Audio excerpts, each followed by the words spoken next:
A Reddit user has shared his personal experience at work getting a coworker banned from using the microwave.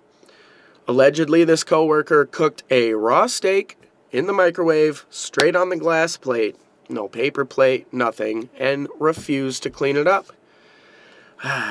Some coworkers are absolutely disgusting, and some are just little snitches. Who's the bad guy in this? Comment down below and let me know.